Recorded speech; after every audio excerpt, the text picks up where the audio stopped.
as a lawyer, I am not proud of what the Supreme Court did, because rule of law means that the court should always rise up to interpret the provisions of the Constitution to add value to our democracy. And the court, having not seized the opportunity, 90 days, 6 months is 180 days. That is the time that Court of Appeal and the Supreme Court combined. It is still more time that an election petition is decided.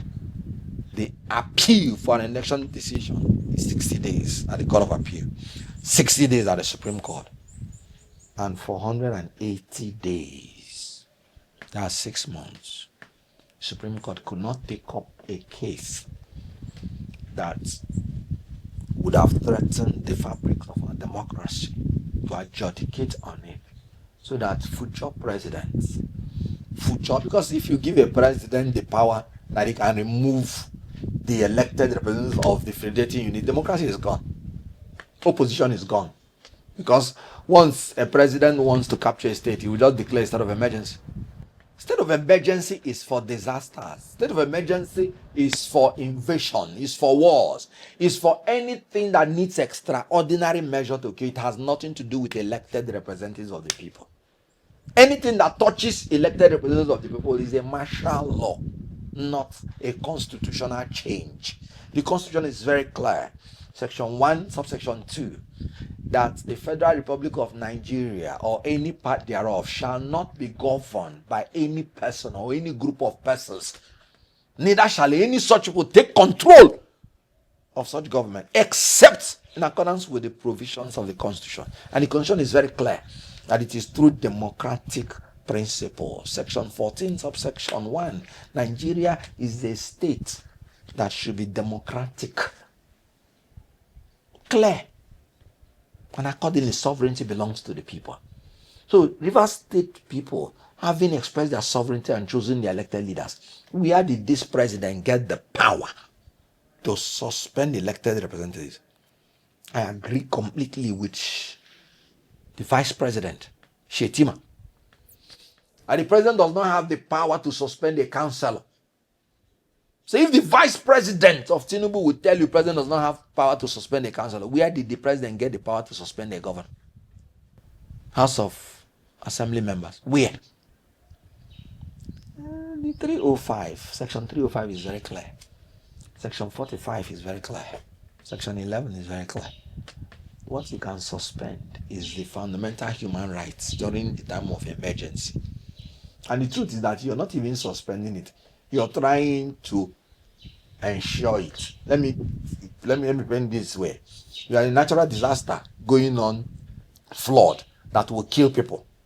You will tell them they must not leave their house, and you enforce it. Why? You are infringing on their freedom of movement in order to save their lives. So which one is better? That is just what restriction of 305 permits the president to do. And do you know that it is the president that has the duty to secure lives and property in Nigeria? No state has power for any state police. When Tinubu was in power, Dele Alake, and I will still be saying this because I liked what he did so much that when I met him personally, I said, Dele, thank you for doing this.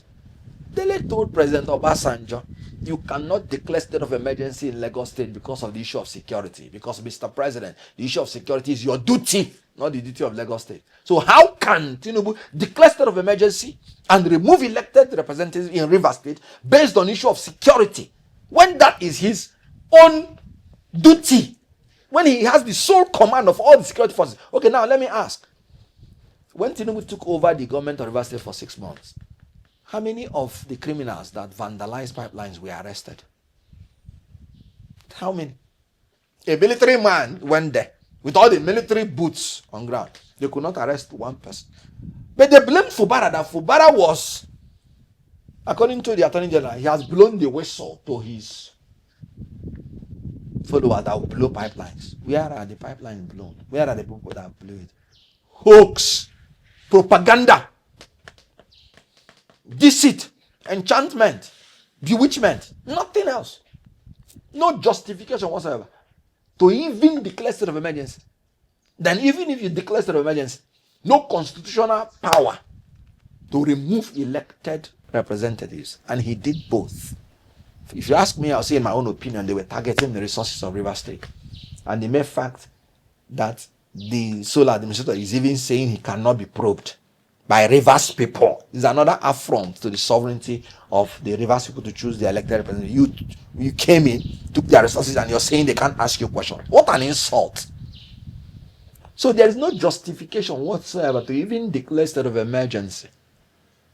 The only thing I know that was happening in Rivers State is that there was a disagreement between the governor and his godfather, which manifested in disagreement between him and the House of Assembly members. And after the Supreme Court judgment, all of them said they were going to obey the Supreme Court judgment. So what else? I would have just ended it. So, my dear, there's no justification.